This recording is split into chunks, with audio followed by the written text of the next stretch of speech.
Well, Shane, the Coke 600 did not make it 600 miles.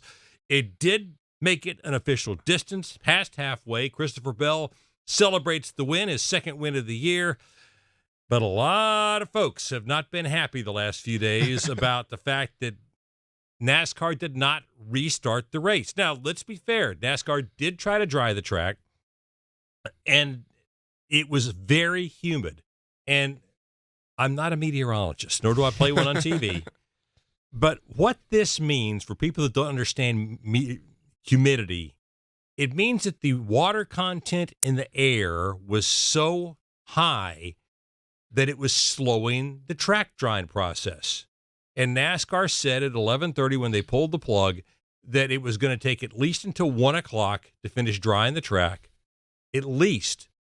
And we still had 150 miles to run, 150 laps to run, which would have taken at least an hour and a half. So we're talking about a race going until 2:30 in the morning at least. So taking all that into account, Shane, did NASCAR make the right call?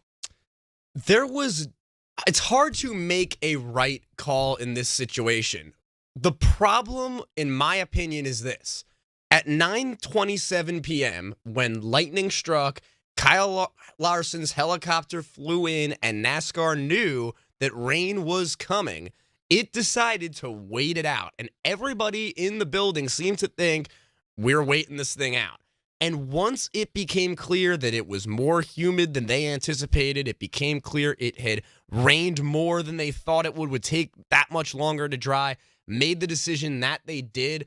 To me, it just feels like this is a crown jewel race. This is not the Coca-Cola 373.5, where you can now compare this to many other races on the schedule in terms of its distance. This is the longest race of the season on a day for motorsports when fans who don't necessarily watch NASCAR are going to be tuning into this because it's the longest race. You do everything you can to complete the entire distance, and clearly that's what NASCAR wanted to do. Now, there's no option of, we're going to suspend it and come back tomorrow because it had been more than halfway. It had been more than 200 laps. So once you decide that you are waiting it out, you wait until you can finish that thing. You're already going to be there till well past midnight. If it takes till 3, 4 in the morning, it takes until 4 in the morning. No, I could strongly disagree.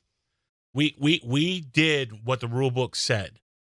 And at that point, we forget it was still lightning at Charlotte Motor Speedway at 2 a.m. within the 8-mile radius. We couldn't be racing, even if we wanted to be racing at 1 or 2 a.m. in the morning because it was still lightning. You're going to sit there and keep everybody there. You have people that have been at that track since 8 o'clock in the morning. This became more about getting a track dry or getting to the checkered flag. It became a safety issue at some point, not only for the competitors, but for the fans and for the people there working at the facility. In my opinion, and this is my opinion only, NASCAR made the best call and the right call for all the factors considered. If I understand that this was a crown jewel race, and I understand, including myself, I wanted to see that go the full distance. Circumstances prevented that from happening. It's not the first time in the Coca-Cola 600 that has happened, and it won't be the last time. This was the 5th or 6th rainout. Yes, it's been since 2009 since that happened where the Coca-Cola 600 has been rain shortened, but you're talking about people's lives. You're talking about drivers' lives. You're talking about fans' lives. You're talking about people attending the event live. Sorry, 149 laps is not worth a competitor or somebody else getting hurt at the racetrack. So then why did we take 2 hours to come to that conclusion? We knew what the weather was going to look like. How come they didn't just come to that decision? You have to at least try. And they tried. They tried. But whether the track was, there's this huge debate whether the track was not dry. I was there. I was in the press box. I looked at it. There was weepers. There was parts of the track that was dry. Yes, there were parts of the track that were absolutely dry. But there was also parts of that track that was very, very wet. But NASCAR felt like it was in the best interest to attempt to dry the track. But then when you push it, very realistically, that track could have been dry in all good circumstances by 10:30. And then we're pushing the race over with at 1 o'clock, which is not uncommon. But we all saw how long it was taking for that to dry the track. And I think you were just going beyond measures. and other circumstances kick into place. You also had to factor whether or not Fox, what Fox wanted to do, because they had other commitments that they had to fill too.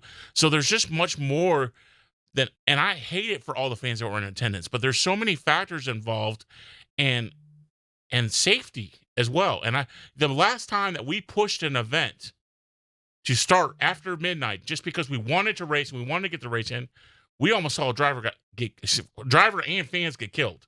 I'm sorry. Seeing 149 laps isn't worth that again, in my opinion. And that was at Daytona a couple of years ago. Yes, with Austin Dillon. Yeah. And that's the thing. I think something that people forget sometimes, and Shane, get your thoughts about this, are the logistics that go into this. It's not just about the race. And I will preface this by saying I would like to have seen it, like everybody else, go all 600 miles. But did I want to be there calling a race at 2:30 in the morning? Not particularly. Because, again, yeah, I still got to get in a car and drive home at 2:30 in the morning, right. And that's not a particularly good idea for me. You have people who are drowsy. Yeah, and I'm not a fan that have been sitting in the stand since 2 o'clock having an alcoholic beverage or two. Well, I'm just saying there's a lot more, more that goes into it. Yeah, and the logistics, Shane, that's the highway patrol have been out there since probably noon, directing traffic. Parking attendants have been out there. People have been working concession stands, and and a lot of those people are volunteers that do that for charity. A lot of them probably may have already packed up and left. And so for people that say that NASCAR doesn't care about the fans, all of that part is part of the fan experience and thinking about the fans.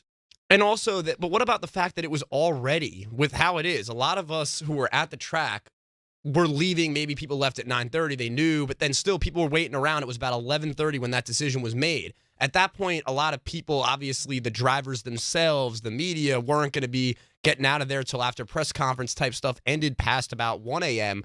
Point is that you already are pushing it very late and early into the morning, late at night, early in the morning to begin with. So that's why I'm just saying at that point, it's already going that late.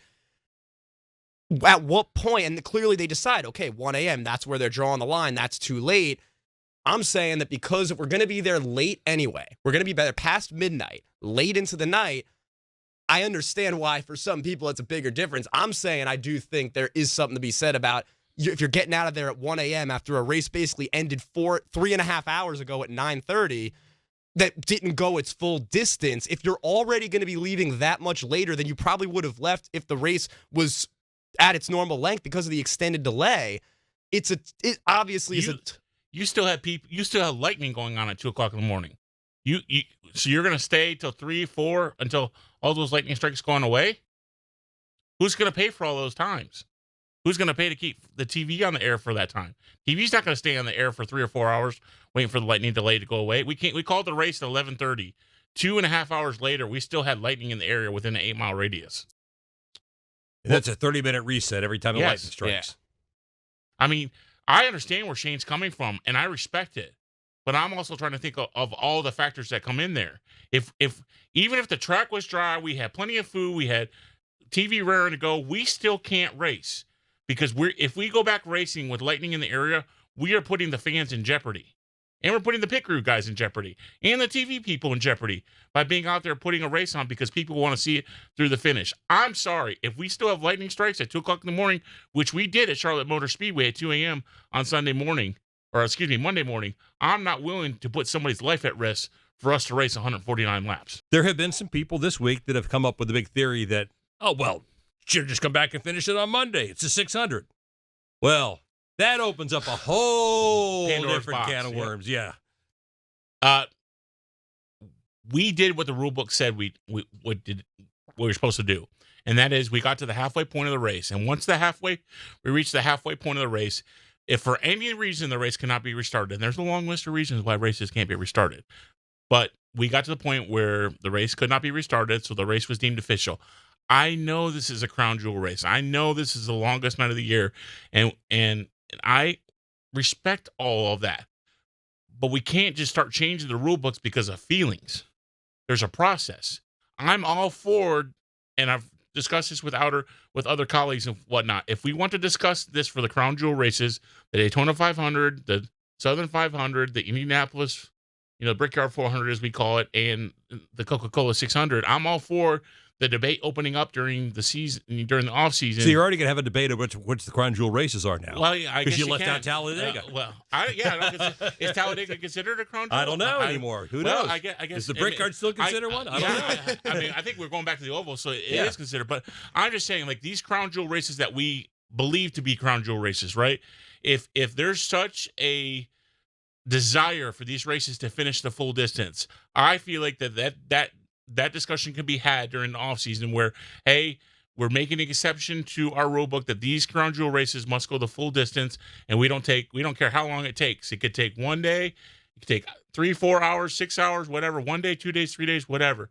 I'm all for discussion and for that happening. I'm not all for making changes on the fly and as we go just because it's a crown jewel race. I think this is a rule that's been implemented for so long for various reasons, and I just don't think we should be doing it just because. I think it needs to be discussed, and we need to lay all the deals out on the table, because what if we decide to change this rule and we have a Charlotte of 2023 happen in 2025 where we're sitting at Charlotte for 2 or 3 days trying to get a Coca-Cola 600 in when we could have got 200 laps in, but the new rule implements that we have to get all 400 laps in, and it takes us 3 or 4 days to do that. Now, are we looking at ourselves saying, oh man, we made a mistake here, or are we saying we did the right thing?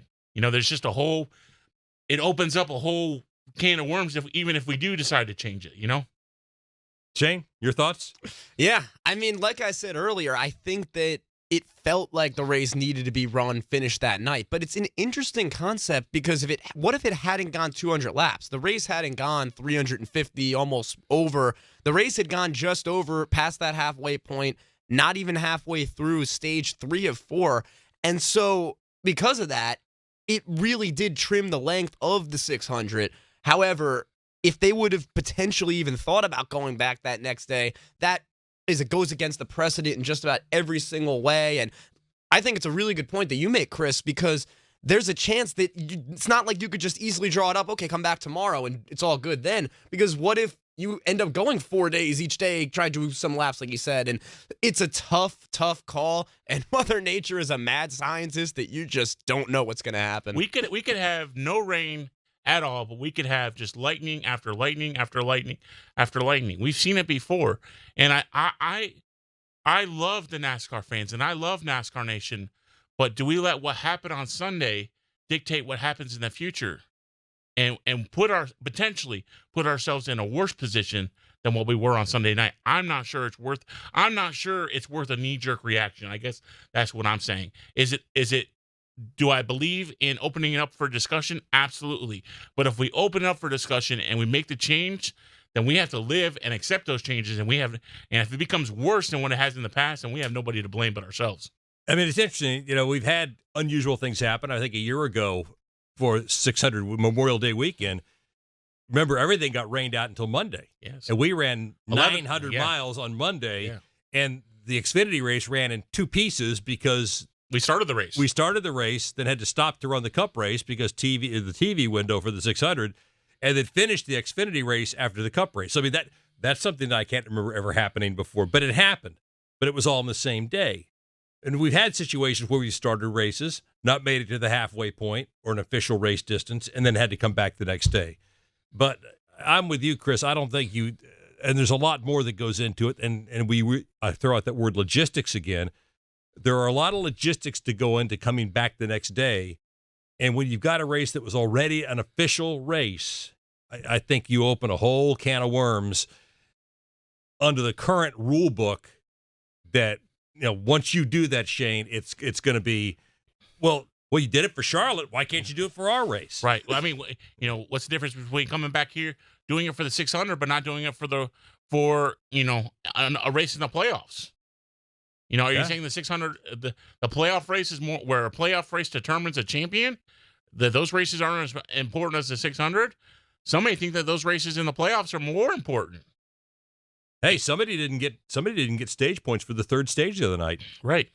So, I mean, a lot. Shane's doing his math now. It's just unfortunate that Mother Nature is the dagger in all of this, right?